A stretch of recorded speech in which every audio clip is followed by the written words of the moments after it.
এক ঘুষখোর ম্যাজিস্ট্রেট গেছে গ্রামে মুরগির খামার পরিদর্শন করতে।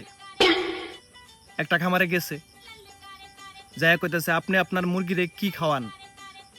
খামারে কইতেছে স্যার আমি তো আমার মুরগিরে খাদ্য খাওয়াই। ম্যাজিস্ট্রেট কইতেছে না, আপনি তো মুরগিরে খাদ্য খাওয়াতে পারেন না, আপনি মুরগিরে খাওয়াবেন ধান। আপনি তো অনেক বড় অপরাধ করছেন, আপনার 50,000 টাকা জরিমানা, অনাদায়ে 1 বছরের জেল। খামারে আর কি করব, জরিমানা দিয়ে দিছে। গেছে আর একটা খামারে, যায়া কইতেছে আপনি আপনার মুরগিরে কি খাওয়ান? খামারে কইতেছে স্যার আমি তো আমার মুরগিরে ধান খাওয়াই। ম্যাজিস্ট্রেট কইতেছে না, আপনি তো মুরগিরে ধান খাওয়াইতে পারেন না, আপনি মুরগিরে খাওয়াবেন খাদ্য, আপনার জরিমানা 50,000 টাকা, অনাদায়ে 1 বছরের জেল। খামারি পড়ছে বিপদে, জরিমানা দিয়ে দিছে।